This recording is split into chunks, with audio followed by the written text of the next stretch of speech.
I don't think that that's a fulfilling life. I don't think seeking comfort is necessarily the goal. What is up, everybody? And welcome back to the Schooling Struggle Podcast. It is our belief that the only guarantee in life is that we are all going to struggle, and how we choose to embrace our struggles is what empowers us to become the best versions of ourselves. How's it going? My name is Pete, coming to you from the Green Mountain state of Vermont. With me is my friend and co-host, Todd Ellis from Tacoma, Washington, in the Pacific Northwest. What's up, Todd? That's the Evergreen State, Washington. What's up, Peter? Oh, it's the Evergreen State. That's cool. Yeah, nice. A couple of green states. Well, it's always green if it's always raining, right? Yeah, and they got the sounds evergreen like we get more rain than you. Yeah, it might start on fire if they're not careful over here. It's hot. Oh, man, I'm trying to gather myself. I just came downstairs after a major meltdown from my 8-year-old daughter. 8-year-olds will do that. Oh, see so much of the way she responds to stuff exactly how I did when I was 8. And it took me about till age 27 to start to figure it out. So here we are. Yeah. Well, congrats. It's good. I'm excited for tonight's show. I've been pondering some stuff, and I'm going to back up and say that yesterday we got home from a week away. We got a really tiny little lake house in Woodford, Vermont, which is in the southwest corner near a town called Bennington. And I have not spent much time in Bennington, Vermont. And listeners out there, it's an awesome place. Like, I really, really enjoyed Bennington. There's stuff to do. There's nature stuff. There's stores. There's all sorts of stuff to do. And we stayed on this tiny little lake called Big Pond. And I cannot remember the last time in my life where I had 5 days with literally zero plans every day. I have very few pictures from the week because we just did the same thing every day. Like, we just got up and hung out at the house and hung out on the lake and hung out in the yard in between the two. I found an amazing book called Down on the Docks, and it's about the history of New Bedford, Massachusetts. And New Bedford has a reputation for being a really rough town. And I'm, as a Massachusetts boy, I'm just fascinated by like the fishing industry and all that it did and all that it was in the state of Massachusetts for literally centuries, since like the late 1700s. And it was just a crazy, crazy book. This combination of the drug trade and the fishing industry and just all these different things. And so I just really, really got into this book and just kind of relaxed and didn't do any working out, didn't do any schoolwork of any kind, no podcast editing, just put it all away for 5 days. And it was awesome. And I shared in many past episodes that I struggle with being present, and I was really present with myself, with my family. And it gave me some clarity on some stuff, some of which I want to chat about this evening, in some areas where I still seek more clarity. Before we get into that, just want to check in with you and see how things are going in the life of Todd. the trilogy of Todd.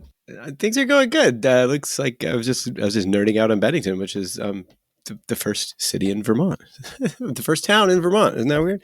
Yeah. Interesting. Yeah, thanks for me. I got my boat done, so I was out fishing this morning, so I feel good about that. Everything worked out great, no leaks. So props to Jared for welding my hull. That's fantastic.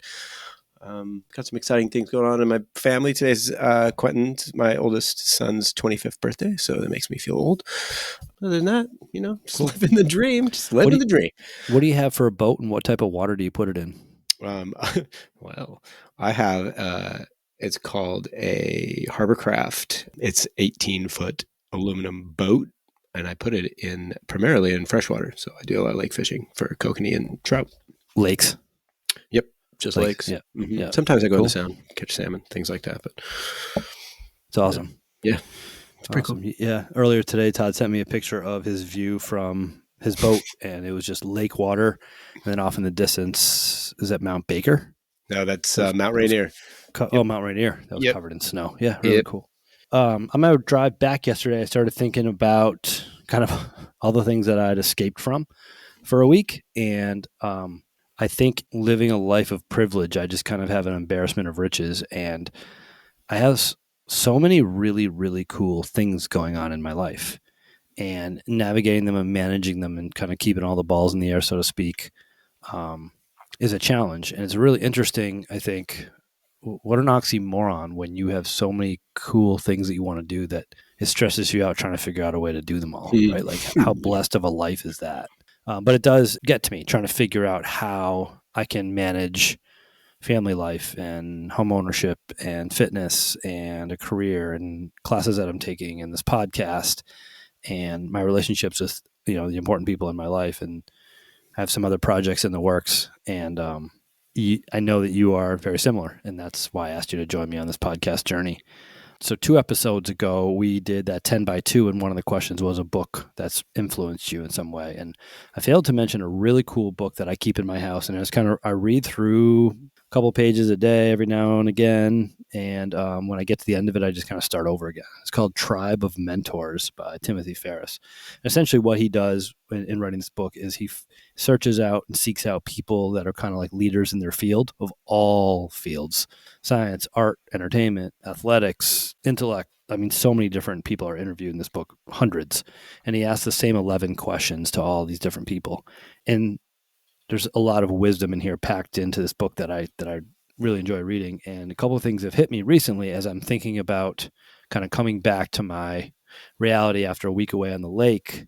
My daughter caught her first fish on that. Congrats. By the way. How am I going to navigate all these things that are important to me, that I love, and in a way that feels fulfilling, because I struggle with being present because I'm always thinking about what I could and should be doing in addition to what I'm currently doing, which I think trips me up quite a bit.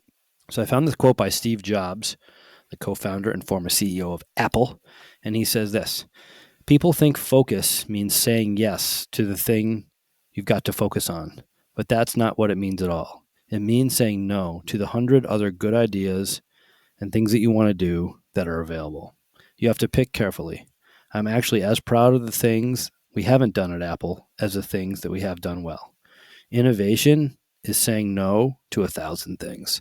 And that was a nice reminder to me that I need to say no to lots of stuff, and I do say no to lots of stuff, but it's easy to say no to stuff that I'm not super interested in, and I still trying to find a way to pack in all the things that I do want to do. And I think that doesn't always yield a positive result for me. So there's another spot in this book where this guy, Dustin Makovitz, is the co-founder of Asana. He also co-founded Facebook. So we got a little skinny This guy there. Yeah. Right. But he was asked, what are you better at saying no to? And he was just saying, the first time you say no is by far the easiest and the cleanest. It's tempting how you're going to respond, because you'll hear someone out before deciding whether you're going to agree or not. And if you kind of kick the can down the road, you are not really avoiding anything. You're going to have to respond to their request sometime down the road. Yeah. And he says, basically, by not saying no the first time, you've ensured at least one more request that you'll have to accept or decline in the future. And thus you haven't really saved yourself any discomfort. Worse still, you've crossed the psychological boundary by establishing yourself to the asker as someone who is interested in the type of request being made. So if you don't say no, you look like you're interested in the request, so they're going to assume that you are interested. Research shows that we're remarkably committed to maintaining a consistent sense of external identity, that's me, even if we only establish it to begin with out of politeness. The asker will see this as an opportunity to press harder and to ask you about similar requests that may come up in the future. And you'll have even more discomfort declining multiple requests over and over again versus if you just simply had declined the first one. That's an interesting one for me. So it's this combination of saying no to things that I actually really might want to do and stuff that I might genuinely be interested in doing, and prioritizing those things. Again, it's like an embarrassment of riches. I have these cool things to be doing with my time and my energy, and how do I prioritize them? Does that last perspective resonate with you? Does that happen to you? Super, yeah. It happens to me all the time. And I wonder if I'm just the only one that does that. And so I'm so excited that you said that you read that in a book, that somebody else besides you or me or somebody in my orbit actually has that same experience. It's crazy. Because just yesterday, this lady, I was changing her tire, this lady across the street, and she was like, "Oh, I have to get my brakes done." And I'm thinking to myself, here it comes. And then she's like, "Do you work on brakes?" And I got this huge shop, and I'm like, "Yeah, sometimes I work on brakes." And in my mind, I'm like, just tell her no. Just tell her you're not doing it. And then I was like, I'm going to try to be a nice guy. And I'm going to say, well, if I'm home, and you get the brakes, let me know. But it would have been so much easier to say no. And I do that all the time. Yeah. Yeah, and it's like the surefire way to eventually hurt people's feelings is to say yes to everything, right? Yeah, it's crazy. Yeah. Bruce Lee, famous martial artist Mm-hmm. and actor, Mm-hmm. was quoted as saying, "One does not accumulate, but eliminate. It is not daily increase, but daily decrease. The height of cultivation always runs through simplicity."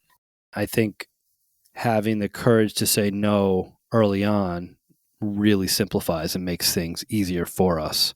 But my yearning to please and to be polite kind of puts me in those awkward stages sometimes. Now, when it comes to professional stuff at school, I'm really good at saying no.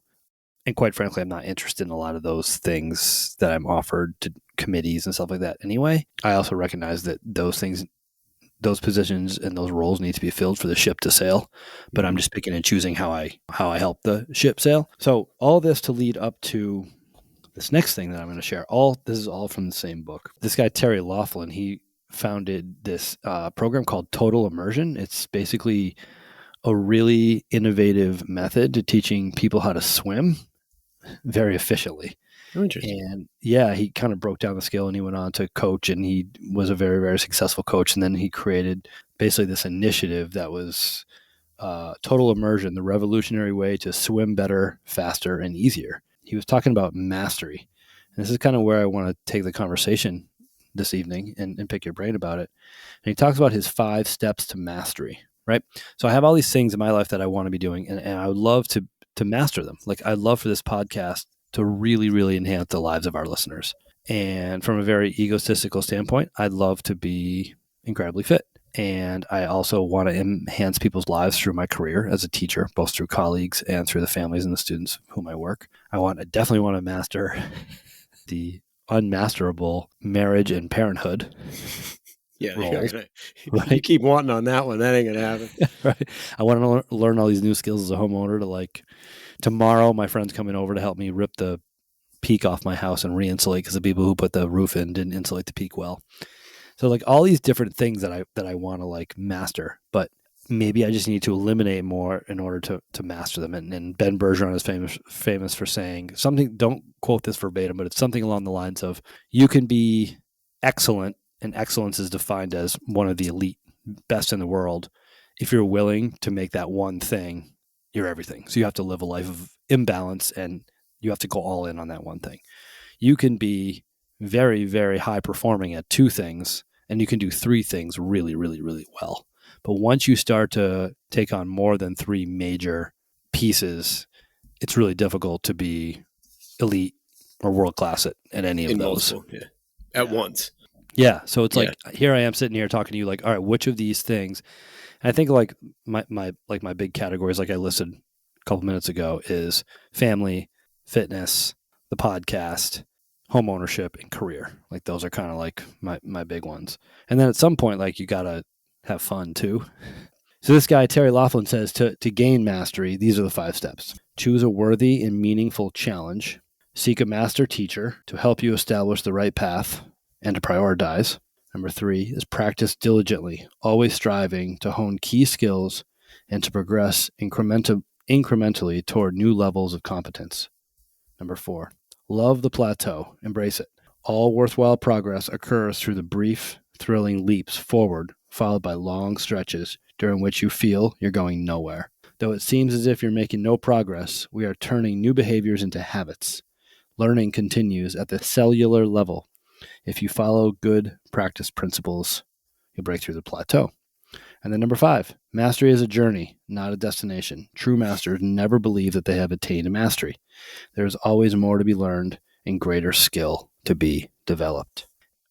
I think I'm realistic with myself in saying that I'm not going to be able to master all 5 of these kind of areas of my life, but I want to have enough competence in them and feel like I'm moving forward in all of them all the time. It's something that I struggle with. Can I ask you a question?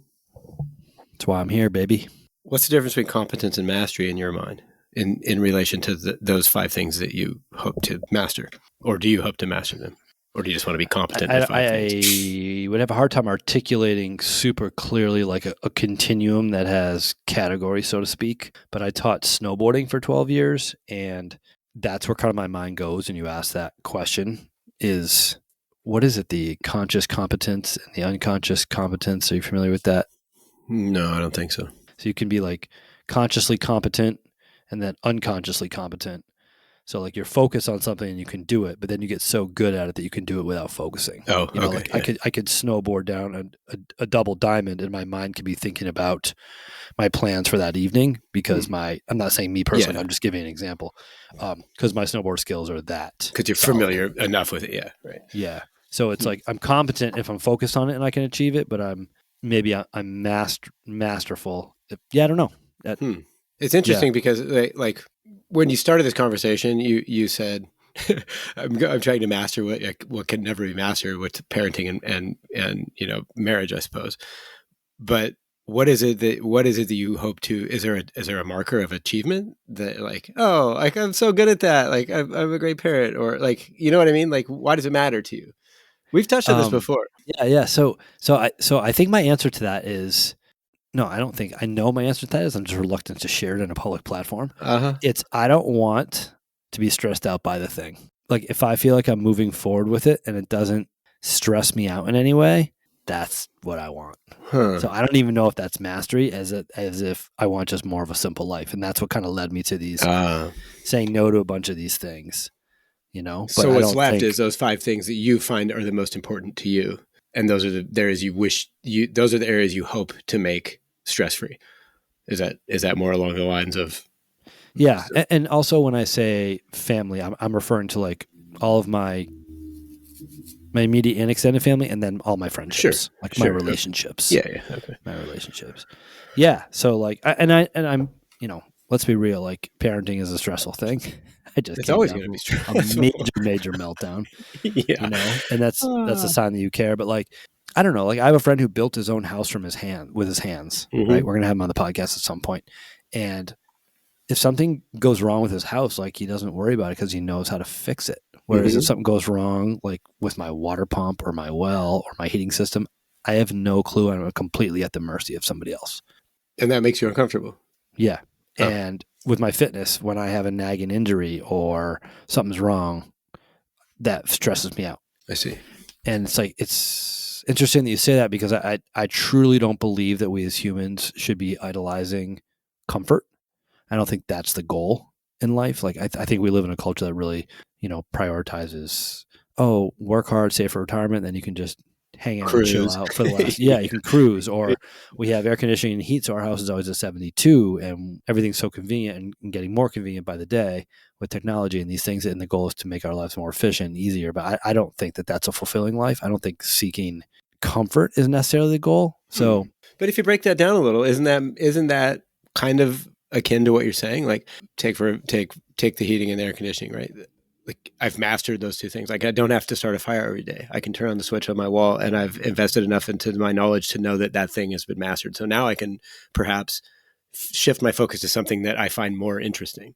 So it's on autopilot, right? Like I've taken care of that problem. I don't have to go chop the wood and fell trees. I don't do this anymore. Now I can focus on the things. So in that way, isn't I guess the way I'm looking at it, I guess what I'm trying to uncover is I feel like mastery is always elusive, but that's by design. It's like unless you have to master, like I don't know, like my mind goes to like astrophysics, right? Like I have to get to this planet. I better know these numbers, or I'm not going to get there. You know, because 1 degree offshore is going to make a hell of a difference on where the port is. So like that thing you have to master. Like, I have to know that. But there's very few things in my life that I have to know to that degree where with such an exacting amount of certainty, and that's where I find the best opportunities to learn is that I don't know it. Like I don't know how to insulate the peak of my house, but I know somebody that does, and I'm going to go up there and rip it apart, and then I'll know it. But then I'm past that. Like I probably will never have to do that again. So I don't know if I'd say I've mastered that, but now I know that I can do that, right? But always learning those new things. That's what is an interesting life to me. Not saying that I'm very good at those other things, but I'm not stressed about them. yeah. Yeah, I think that's awesome, and I really don't want to live with a fixed mindset, and I really want to live with a growth mindset and be challenged and and embracing challenge. But I think I'd be more comfortable living a life of imbalance and going all in on one thing, and Say I that again. struggle. Say that again. I didn't hear that. You'd be I'd be more more comfortable. comfortable living a life of imbalance and spending all my time and energy on one thing. you'd be more comfortable living a life of imbalance as opposed to spending all your energy in one direction. No. Is it the other way? You'd rather spend all your Sometimes I energy think in that. one Yeah. direction. Sometimes Oh, I think that. Yeah. interesting. Yeah. Yeah.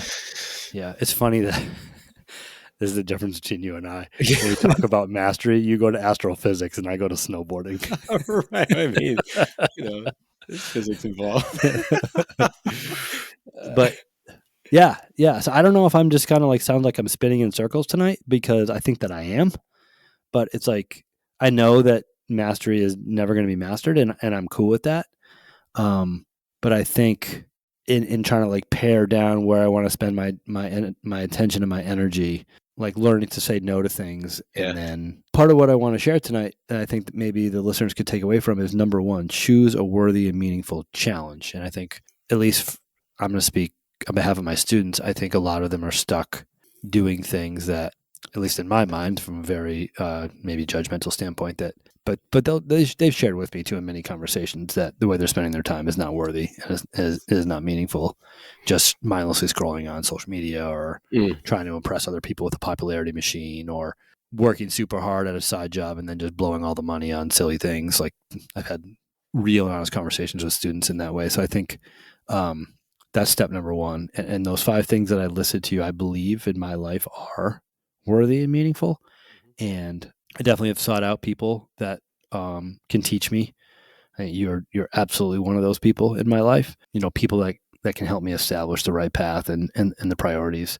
And texting with you regularly and having this weekly conversation with you is that for me. And then practice diligently. That kind of waxes and wanes depending on the time of the year, the season of life, and the urgent versus Season unurgent of life. Yeah. yeah. I like that. Talk to me about number 4. What about this plateau? Yeah, I love the plateau. Yeah. So I'm much more patient with the plateau in some aspects of my life and struggle with it in others. Like right now, our daughter tends to have these breakdowns, and I'm not quite sure exactly what to do. And I'll be very excited when this stage is over. Will you? Because the next stage comes at that point. So Right, you might exactly. be careful what So you wish for. when it comes to that stuff, and I think I've done a pretty good job at striving to be present with her and really enjoying and knowing that I got one kid. So like once this stage is gone, I don't get to see it again. Yeah. Struggling with the plateau in some areas and being patient with it in others.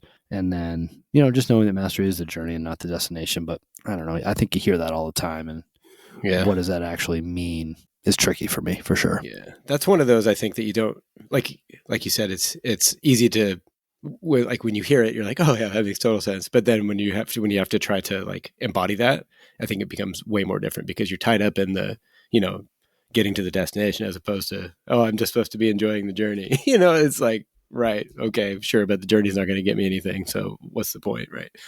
I'm interested about the plateau though, because what you're saying about your students and what they've shared and how you perceive that in your judgment is I've seen a lot of people, let's put it that way, most often in their fitness and their like nutritional, attempts, they hit this plateau and then that becomes a dwindling. I don't know if it's dwindling. Like it becomes an insurmountable barrier to people. They're like, oh, I was losing weight, I was doing great, I was making gains, and then suddenly now I'm not doing anything, and this could go on forever. And that's how they see it in their mind, and then they go right back to where they were. Progress is the single biggest motivator, right? Yeah, and when sure. You're not seeing progress, yeah. But love the plateau. Like, is there any more depth to that person's comment, or is that just a point along the way? It just says, love the plateau. All worthwhile progress occurs through brief, thrilling leaps forward, followed by long stretches during which you feel you're going nowhere. Though it seems as if you're making no progress, we are turning new behaviors into habits. Learning continues at the cellular level if you follow good practice and principles. Interesting. So, there's a million analogies, right? Like I hit the rock 99 times with a hammer and the rock doesn't crack. Yeah. On the 100th swing, the rock cracks. It wasn't just that 100th swing. Yeah. But it's continuing to swing the hammer and continuing to swing the hammer. And that is absolutely challenging. And I'm a crazy patient and understanding with that when it comes to the physical, but I don't have as much patience with myself when it comes to the mental and mindset and some of the stuff that trips me up and stresses me out. I always think like, there's got to be another way. I must be doing it wrong. Like, so that's what I always think. Like, this isn't working, Yeah. and Yeah. well, if I keep doing this, what's the point? Like, that's the definition of insanity. I keep doing the same thing, right? Right. I'm clearer than I get in the first time. So yeah, I bump Yeah. against that too all the time. I did Yeah. I did want to ask you, are you able to put your kind of main things or those priorities into buckets in your life the way that I did? Um, I struggle with patience. Like patience is a hard one for me. It's just historically, I don't know why, but I work on it. But yeah, number one, I make it meaningful. I don't do things unless I find meaning in them, or if I find them. It's kind of an interesting. If you ask my wife, she would say that a lot of things I do are more geared towards helping other people, so more meaningful to others, I think. But like if I see somebody struggling with something that I know I've been through before, or that I've bumped up against myself, then I tend to want to help them like Yeah. see like, you shouldn't go that way. Like I don't know about shouldn't, but that way for me was not good. And, or that way was great. Maybe you could look at that. So I do that. What's the second one? To teach it? Well, I was asking about, like I said, my family, my Oh, teaching, my fitness, hmm. home ownership, those types of things. I was curious to know if you have like buckets like in that regard that are like your big Um, main things, I or mean, do fitness you is think always, in those terms? yeah, fitness is always up there for me just because I know that I'm going to have to use my body for the rest of my life. And I try to keep myself mentally sharp as much as I can. So those two things are important. Um, having a good relationship with my wife is another thing that I hold very important, even though I fail miserably at that a lot of the time. Um, but yeah, like as far as like career goes, that was a point, but I don't know. I think that those things change, and I think that part of how I feel like I've been able to move forward is in the fact that I'm readily available and willing to look at if I can just switch out the ones that don't work. Like this is no longer interesting to me. I'm going to look for something different that is now more interesting. So I think maybe the question you're asking, correct me if I'm wrong, but like I don't have these big audacious ones that I'm always trying to master. It's whatever ones are most interesting to me, or I can see the most benefit in being. I wouldn't say a master at, but being proficient, if that makes sense. Would you be willing or able to give like an example of one that you were in, maybe even all in on for a while, and now that ship has sailed and like you're not really giving that thing any attention anymore? I'm just curious to know. Yeah, I'm trying to think of because my attention shifts so fast. It's like, well, there's some things that I was doing at work that I've just realized this over the last couple of weeks in my job search. So, as the listeners may or may not know, I worked in Microsoft for over 20 years, and then I got laid off, and so I've been like in this weird set adrift in this weird journey of what's next. Should there be anything that's next? I don't know what's going to be next. And so when I exited there, I did a lot of work in psychological safety, creating cultures of organizational design, things like that. And then building on top of that with like disabled communities and intersections of all these different kinds of marginalized, communities and stuff like that. And when I started looking again at what I would like to do next for work, I thought to myself, oh, those are the things that I find myself most passionate about. But now I'm finding that, especially like the last 2 or 3 weeks, as I continue to invest in, chasing, I guess they're like green pasture jobs, I'm like, oh, I could go do this, because that seems very interesting to me. And I think at first I was kind of like, oh, I should be able to do that because I've been doing that forever. And now it's like with the mounting, with the rising amount of just people, I don't even know what it is. It's like I'm being overrun and flattened by oh, we got your application, but you're not the right person for the job. And it's just like, so, and I don't even care. I didn't really want the job. It was just that I wanted to talk about what it is they were doing, or I was interested in finding out what the job was about to see if it would even be a fit. But now I'm like, you know what? That work might not even be what I want to do anymore because people don't seem like they're investing in that anymore. So I don't know if that fits your question, but it's like that's something that I was very passionate about, and I was very interested in moving the dial on that thing for a long time, 10 years or more. And now I'm just like, I can throw that away. Like it doesn't seem like it's important to a lot of people, and therefore why am I still placing my emphasis on it? But on the other hand, I know that in the back of my head, in order to move mountains, you have to keep you have to keep pushing where you feel like it's important. And things like the American Disability Act, like if they would have just said, I don't want to do this anymore, I'm tired, nobody cares, well, we wouldn't have that, right? So it's like it's mitigating that difference in my head about what's important to me, what's important that I feel like I should continue doing. But at the same time, I'm going to have to start looking for something that is going to fill my bucket and then, fill my bank account sooner or later, So it's like, which one of the juggling balls are you going to let fall? Which one's most important to you? And so I don't know if that's a good example, but that's one that I thought of immediately when you said that. But yeah. I have so many questions. Well, we have a whole podcast for that, so feel free. Just you don't have to go deep into this, but just logistically, I'm still a little fuzzy when you talk about like working for Microsoft and doing work that focuses on helping marginalized communities. Is that are those people that work for Microsoft that like you're getting together to help one another, or is it products that Microsoft is putting out to help people in the world that are in those marginalized communities? Yeah, that's a very interesting point.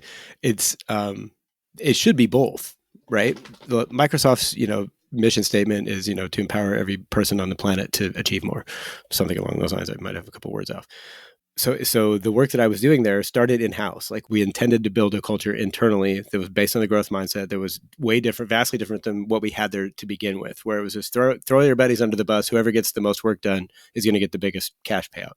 That shifted to, we're all going to work together. We're going to leverage what we can find from the people around us, bolster other people's work, and we're going to use that atomic habit styles. We're going to build these blocks, and we're going to achieve greatness at a different scale using a different paradigm.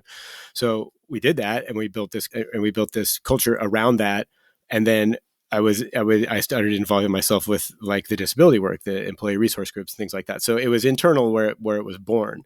But we also espouse, I shouldn't say we, Microsoft also espouses to, change the world through accessibility. So they build accessibility into their products. They they invest vast amounts of money into, disabled, community things, and, all these different levers that, that they, with their money, that they can affect, but they don't meet in the middle. They didn't do what I thought they should be doing internally, and it didn't match up with what I was seeing externally. So I knew that it's lopsided. So it's all out of balance. And then at the end, it was like, well, I'm trying to keep it in balance as best I can, saying, no, we should be doing better over here, calling this out, calling that out, and then doing what we're doing internally. But it seems that nobody really wants to do that. I don't know. It's hard to explain, but. Okay. So what I'm hearing you say, what I'm understanding is that you're saying this work to create equality or justice in the workplace is something that you've been putting your heart and soul into, and you're thinking maybe as you move into take your next career step, it might not even be in that field. Yeah, probably. I mean, I wish it would be, but I think that I've been fooling myself for a very long time, thinking that a corporate entity actually. Yeah, I don't know. There's a lot that goes on there, but Yeah. So, yeah. But that's one example. I don't know if that answers your question or gives any insight into my thinking on that, but I'm sure if you give me a day, I could come up with a better example. But yeah, so I guess my question for you is, when it comes to mastery versus competence, are you able to delineate those two things in your mind?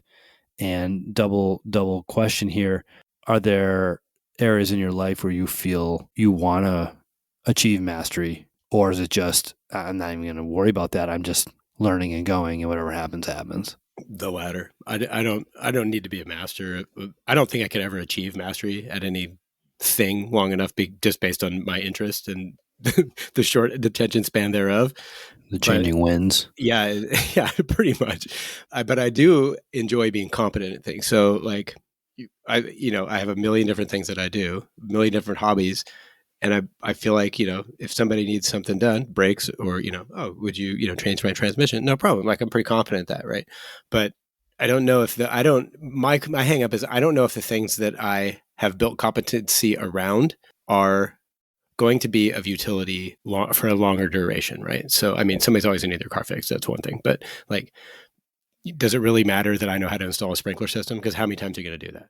You know what I'm saying? So it's like, okay, that's where I start looking at it, is like, is this going to serve me ever again? Or is this just one time I just need to do this thing? And now it's like, I've spent more time than I should have on this thing. And I got hooked into this, doing this over and over and over again, when I clearly could have been spending my time somewhere else. And that's where I think it aligns with kind of what you're hoping to, or what the theme is of the show.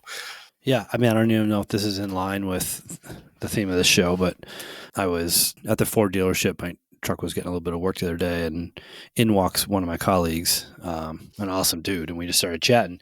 And we were talking about, he was asking me how my summer's going. I said, it's going great. I said, I'm training some athletes this summer. I'm just having an absolute blast training these kids. And then not only am I loving it, but I take the money they make from that and pay someone to come do the work around my yard that I really don't like doing. And I really, really am enjoying the summer. Yeah. And maybe that's, it's important for me to be a master fitness coach, or to be closer to mastery to fitness coach than it is to be closer to mastery to running a weed whacker in my yard. Right. Yeah.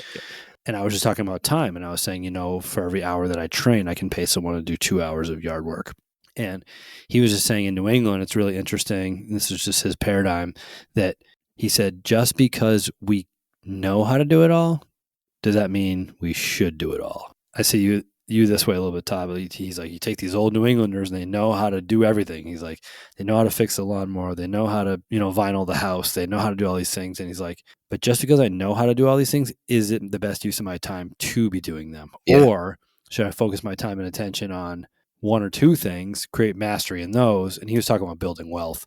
And he's like, then I can build wealth, hire out some of the other stuff and use that as a tool. Be closer to my end game with my wealth in the long run. And that got me thinking, just because we can do it, does that mean we could or should do it? And it's different for every person. There is no right or wrong. Absolutely. Yeah. But I know for me, I would love to be a really well-respected fitness coach for high school athletes in the area. That would be really cool for me. And then to take whatever that garners and not spend my time and attention doing some other things. Yeah. And that's just one example where I'm thinking like the mastery thing. Yeah. Yeah. When you say that to me, it's like I like to work on my yard. I don't have, as much property as you, I don't think, but actually I'm pretty sure. I think there's an aspect of perfectionism there for me. Like I like to do my yard because I like the yard done the way I like it. Like I know I'm going to weed whack it because I'm going to do it the way I think is right. And if anybody else weed whack it, well, thank you for helping, but it's not going to be, I'm going to go back and I'm going to do it again. So it's like, that has served me so wrong and so many times, but at the end of the day, it's the same thing. Like I enjoy doing it because I enjoy doing it the way I like it done. And I think that predicates a lot of behaviors and actions that go along with the things that I find interesting or that I choose to be, efficient at. And it's, like the floors, just sweeping the floor. The robot does the floors, right? But he covers the floors better than I do. So I don't know, but but I think there's a lot of different facets of our personalities that are wrapped up into those things, which we think are important that we should go to master. Right. But I think there's definitely some weight in, should you be doing, like, does that actually make sense? I have a guy that I know, he drove down to Portland for track, and he stopped by the day before he left, and he's like, oh, I got this crazy sound, in my car. It's making this humming sound. I was like, well, there's only so many things, right? They turn on a belt, it's either, this, or this. And he's like, well, I'm just going to drive it down there. And then he drove down there and it broke. It was, the alternator busted. And I was like, okay, but he was like, I don't even care. I'll go down there and spend $1,000 to get it fixed because it's not worth my time. And I was like, oh, so that makes sense, right? Like it's just depends where you're at or what your interests are. So, yeah. All your friends and family coming to you for car advice makes me think of a bumper sticker I saw in the back of a truck one time. It was on the back of a pickup truck. It said, yes, this is my truck. No, I won't help you move. Yeah, right. Same thing though. Yeah. So we always try to, wrap up with a little tactical takeaway. And I think the stuff that I read about having the courage to say no to the thing that you're not interested in doing, and trying to do it in a way that makes you feel okay about saying no, but still being polite, I think is definitely a tricky line to walk. And then when you are getting better at saying no, to really channel and think about, take a little inventory on what you're spending your time and attention on, and thinking about, is this thing that I'm doing a worthy and meaningful use of my time and attention? And then build from there. I've done that process and I've kind of narrowed it down to the 5 that I share with you, but that doesn't mean that I have anything figured out. It's just, how can we continue to move forward in the areas that we feel are worth moving forward in? And just chatting with you and you picking my brain about my own perspectives on mastery versus competence and these types of things. It just makes me think in ways that I might not otherwise, and I feel challenged, and that's why we talk every Monday, so we can Yes, mission do this type of accomplished. stuff. So Yeah. I wonder if there's a Alyssa's, better way to say no. Like if you just say, if somebody asks you a question and like you know in your mind what your answer is going to be already. You ever heard that analogy? When you flip the coin, you know your answer. You ever heard that? Because when you flip, you're like, no, but I totally wish it was this one, if right? you have to flip the coin, it's a no. Yeah, well, or it could be a yes, but you know exactly when you flip it which one you wanted, right? Yeah. So I wonder Yeah. if you just tailored your no in a different way that made it more meaningful for the people who are asking, like, would you work on my brakes? No, because I don't think that working on your brakes is going to help you get where you need to get, or it's not going Right. to be a good use of my time. And then it kind of helps them think about what it is going through your mind instead of, oh, you just no, you just nah. Yeah. I don't know.